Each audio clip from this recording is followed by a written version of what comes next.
Do some moves. Fine.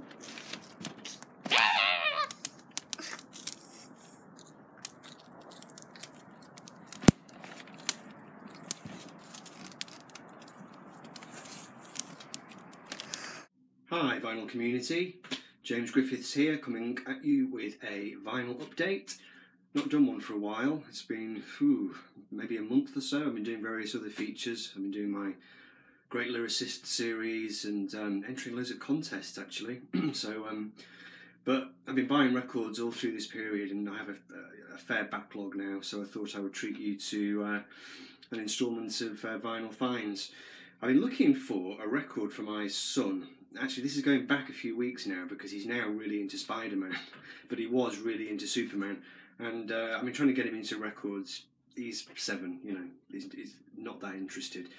And I was searching around for a version of the Superman theme for him on vinyl, and I thought I'd found one in my local market stand. I should have been more careful really. It was cheap, it was dead cheap. I found this one. It's just themes from Superman. And it's a special one-sided record. Now what should have alerted me with this, I suppose, is the fact that it is on the Casablanca label. And of course Casablanca, apart from Kiss, were kind of known as a disco label. And in fact what this turned out to be, when I got it home, is a disco version of the Superman theme. So let's have that on in the background as we do this video. Cut to that.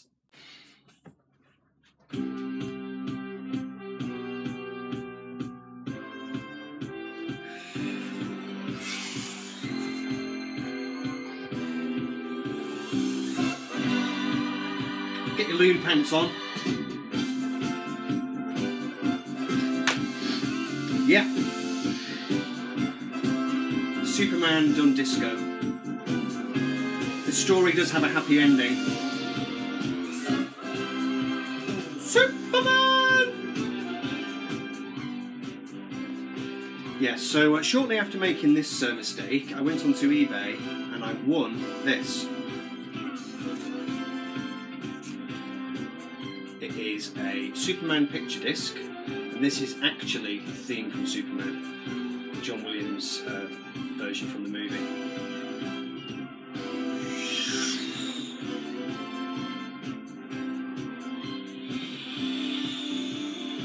And yes, and he's not remotely interested. He's played it once, or I played it for him once, and he's not played it again. So there's another lovely waste of money, but it's quite nice, isn't it? Anyway, vinyl finds, here we go. I've been shopping in various places for records these past few weeks, months. I have a regular guy who comes to the town where I live. He comes on a Saturday and a Wednesday, and he has a market stand basically. He brings the records to the stand and I go along and, you know, buy stuff. His stock is rather overpriced. I've spoken about him before on this channel, so I don't buy a great deal from him, and in fact I've learned to only buy things now which I really think are, you know, a decent price, but I do occasionally have to pick things up from him if I really want them, even though the price is perhaps not great. So there's a couple of records from him that I'm going to show you, and I think I've paid over the odds for them, but I just really wanted them. Now there's another stall that comes to town, and he doesn't come that often, but he's called Heightside Records, and he's more of a, I'd say more of a serious dealer. His stock changes from time to time, you know, quite regularly.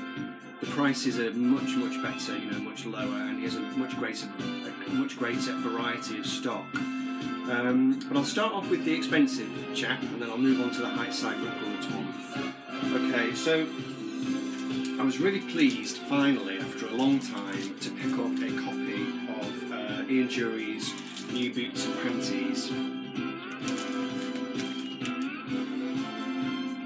I suffered a disappointment a few months back. I found what looked like an immaculate copy of it in a charity shop, and it turned out that the record inside was scratched to hell. I think it was about 50p or something, so you can imagine how excited I was when I first pulled it out, but it was in a dreadful mess. So I left it there. But anyway, then I found this one on the market stand, and it was a grand total of £10. which is fairly outrageous, isn't it? I mean, at a car boot sale you get it for £1, but I hadn't seen it in the wild since I got back into collecting records. So I thought, okay, let's just grit my teeth. I'm not going to buy too many more records today, if not any at all. Let's just get it and have it in the collection. It's a great album, kind of a cornerstone of the collection album, really, isn't it? So anyway, there it is, Ian Dury, New Boots and Princes.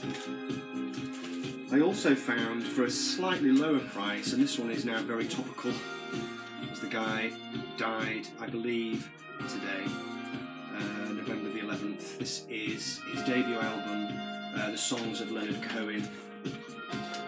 I'm annoyed with myself. Over the years I've seen so many Leonard Cohen albums in the wild and not picked them up.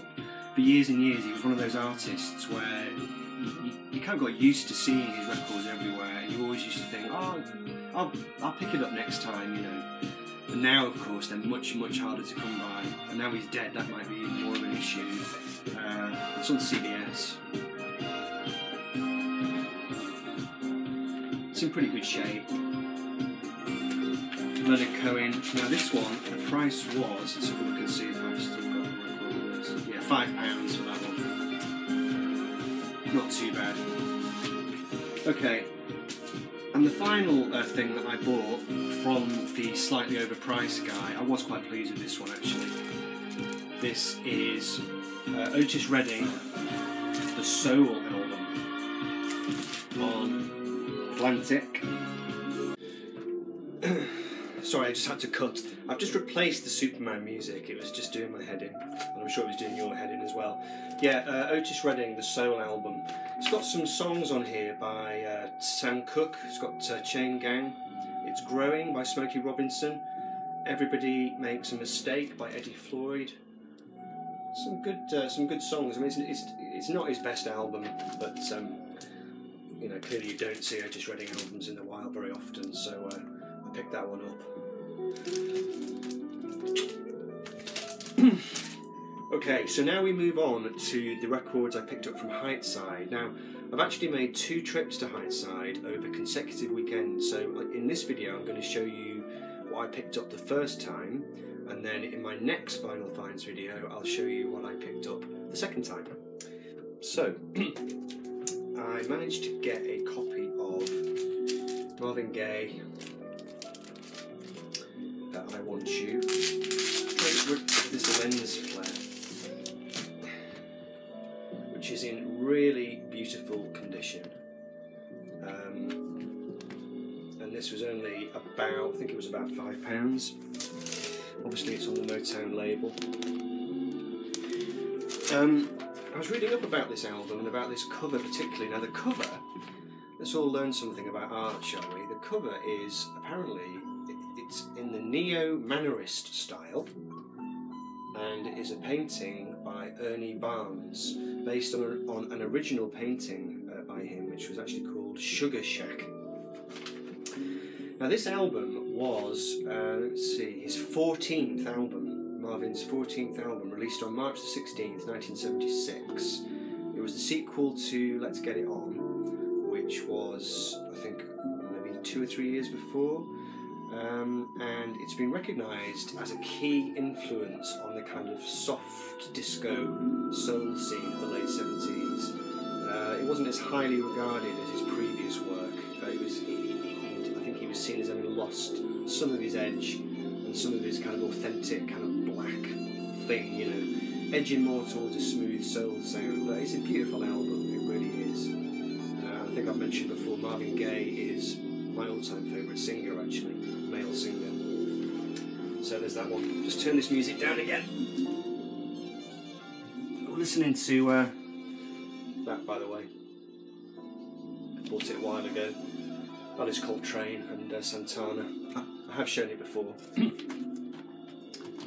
Okay, now I've been looking to complete my Roxy music collection, and I was missing 3 albums. I was missing the 3rd, 4th and 5th.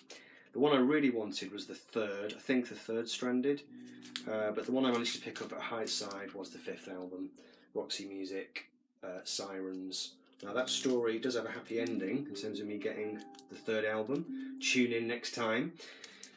Lovely label there. You see that?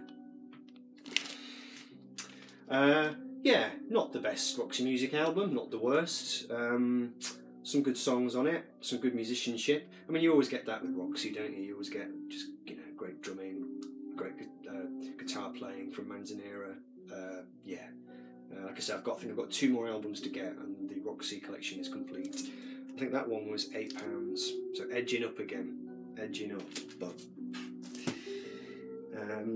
oh, I forgot to show this. This one was from the expensive guy. Sorry, this is James Brown, Reality. Thumbnail. Great album. This. Check my notes. This is from. This is his 42nd album. 42 albums into his career, he made this one. This was released on December the 19th, 1974. It's got some pretty splendid cover art. Let's take it out. Get rid of the lens flare. I've been buying these Blake bags, but I find them slightly annoying. Yeah, there we go.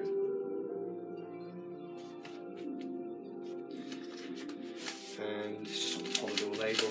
It's in good condition, but I had to play it through about 3 times before it stopped picking up dust on the stylus. I cleaned it up a bit, but you know, a lot of dust coming through. Just a great funky James Brown album. Reality. Okay, so back to Heightside. So let's do these quite quickly. I picked up a copy of Chic's second album, C'est Chic. Never see their records in the wild. Never, never, never. That was £5 on Atlantic. Sounds great. What more needs to be said about Chic?